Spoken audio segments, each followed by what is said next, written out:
Mm, Good evening. There's something here today that makes me feel I had not the best of lights, but I hope you can see me anyway.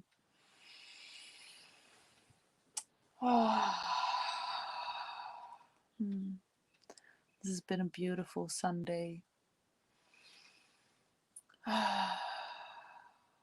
The stillness and the movement together.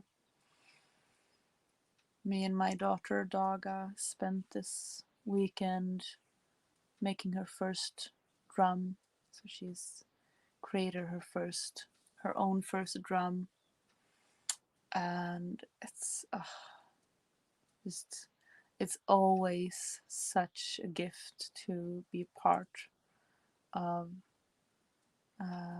the birth of a new drum, but to get to witness her in her first drum and the proudness and uh, just amazing.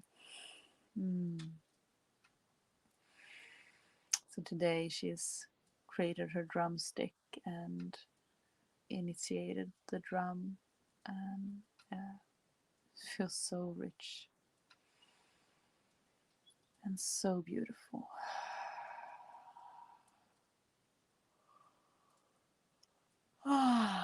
And as always, landing in together with all of you is such a gift in general, and especially right now when life is so much and so sharp. So to just get to be here with you is amazing. We read yesterday about the indigenous virtues of West, humility and humbleness, which was both such deep gifts and such incredible wisdom. Today we will step into the spiritual practice of emotions. So I'm suggesting before we start to just take a deep breath together, to land in our bodies, our emotions in this circle. Hey, Katis. And hi to the rest of you that I don't see who you are. It's so beautiful to have you here.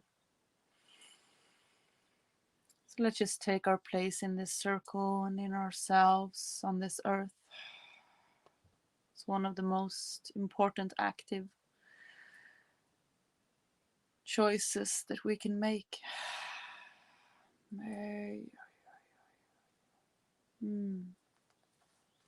I'm also trying out a new antenna on my internet. So with a bit of luck, we have better connection now.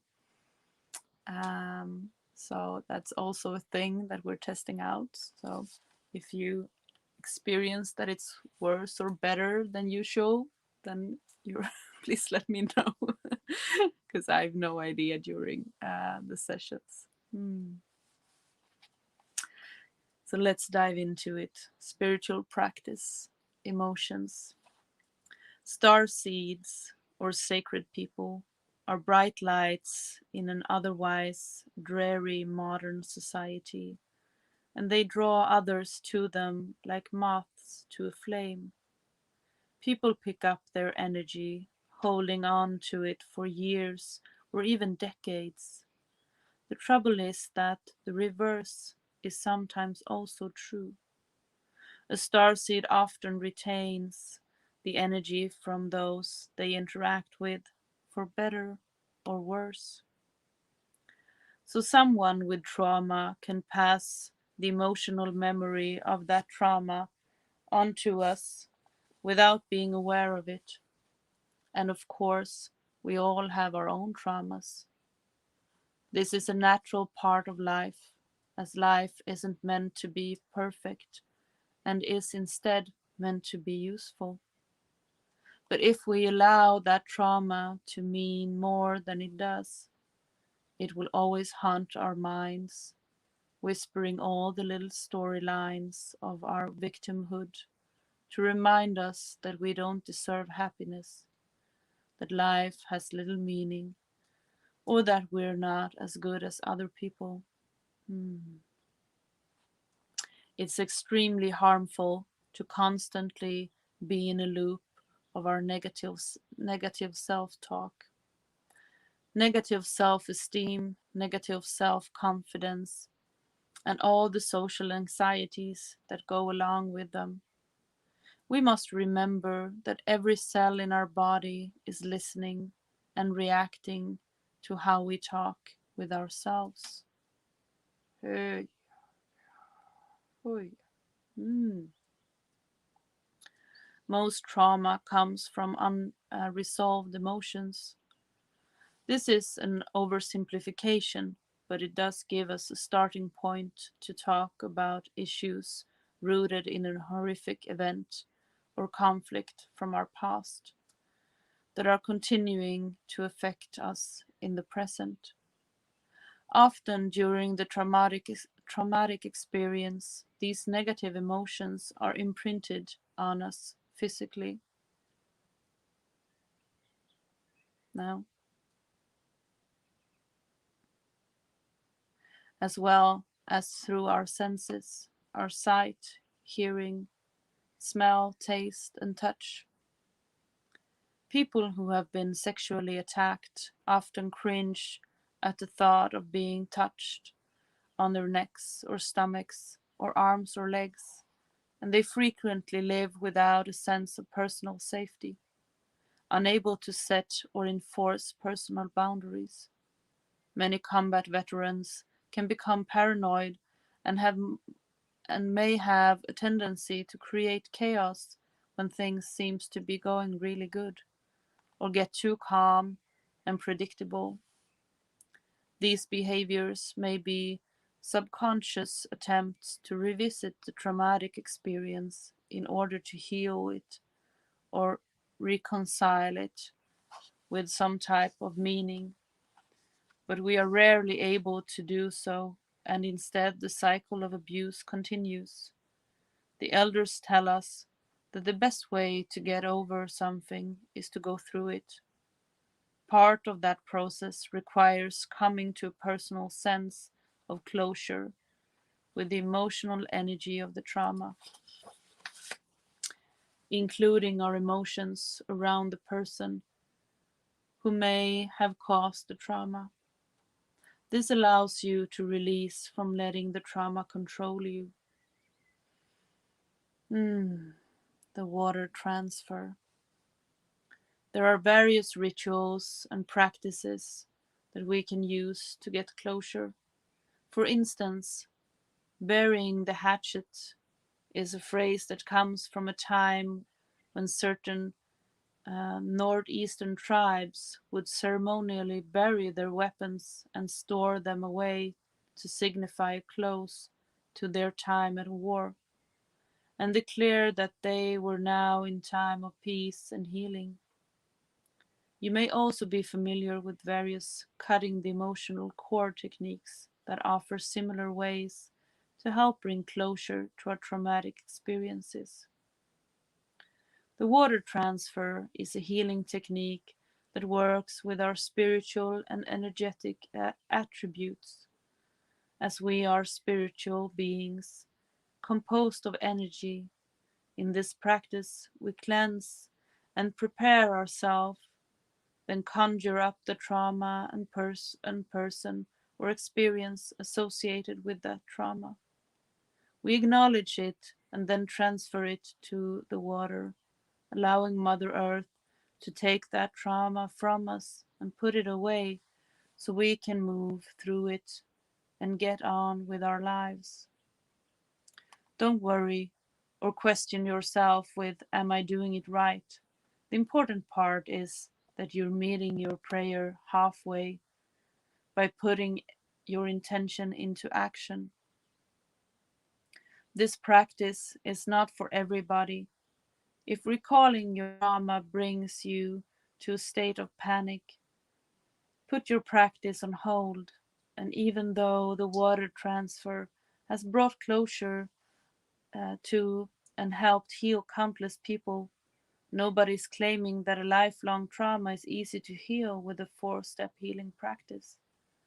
But even if it just helps get us through the month or the day or even the next few minutes, then it has served its purpose. It is highly recommended that this ceremony not be performed alone. This ceremony is best practiced with a trusted, knowledgeable person. 1. The cleansing. Pour 2 to 4 cups of water into a bowl. If possible, use a wooden bowl, but any bowl will do. Sitting on the ground or floor, pray with the water for a short time, connect with the water, tell it what you intend to do, and ask it for help. If possible, burn a little sage to cleanse yourself, the bowl of water, and the area. Then place yourself in a state of gratitude and take a drink of water from the bowl. Be very aware of every drop of the water coming into your mouth and down your throat. Using your hands, take a small amount of water and wipe yourself down to bless and cleanse yourself. Start at the top of your head.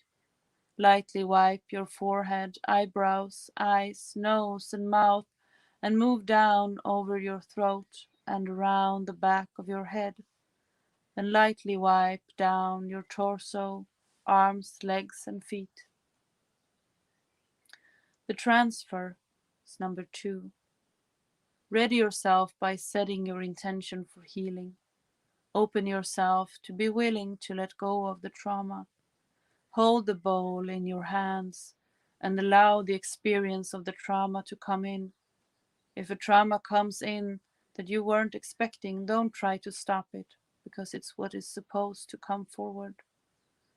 This step is about focusing on the trauma, even if it's difficult. This process is not for our human wants, but for our spiritual needs. So don't second guess any of it, just go with it. Keep your eyes open and don't look away from the water during this entire time. Visualize every element of the trauma that come in, every sight, sound, and detail possible. Next, bring your awareness to your body and feel where in your body the emotions of this trauma are coming from the most. Do you feel it in your stomach or your heart space? Are your legs tensed up or is your throat dry? Where you have uh, where you have no voice? Where is the energy getting stuck? Once you are aware of the area, ask the water to help bring healing into that part of your body. Sit with this part of the process for as long as you need, but don't take your eyes off the water.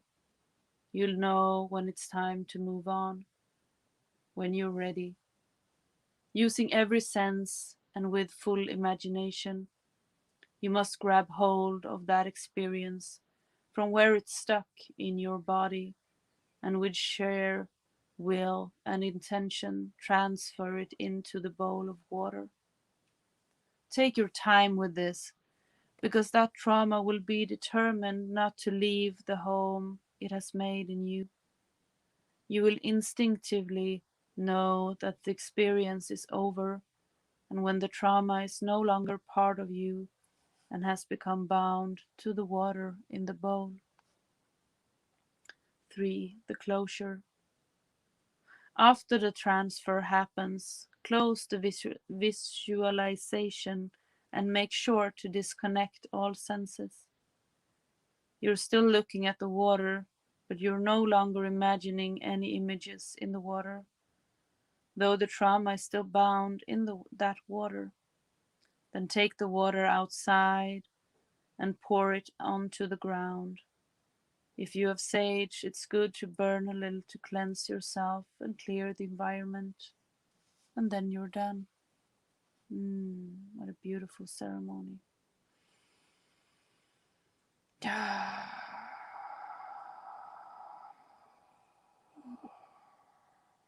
Mm.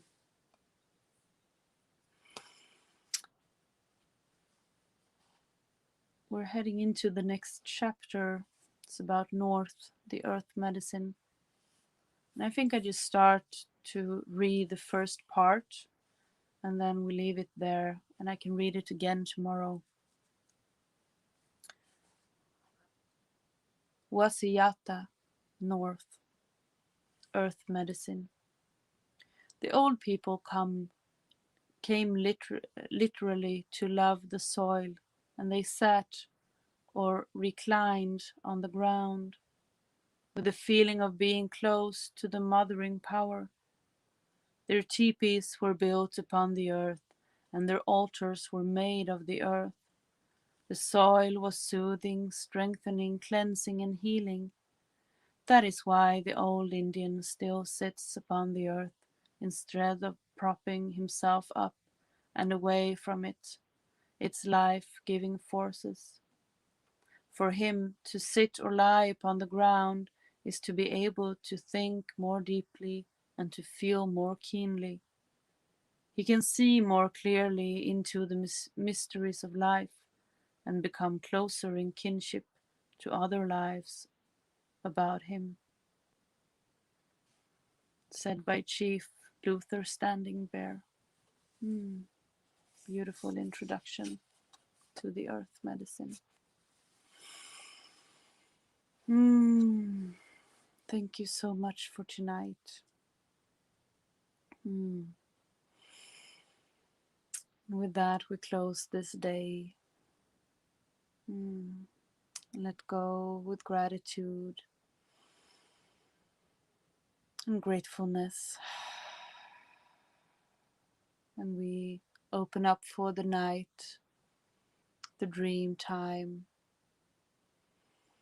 and step into this circle with awareness and clarity. Set your intention on what you need from this night. And if you want to, you can ask the dreams that you will remember them. Ask you get to remember whatever you need to remember and be present with. And I'm looking forward to seeing you all tomorrow morning with the rune message. I think it will be around 8 tomorrow, is my guess. Thank you so much.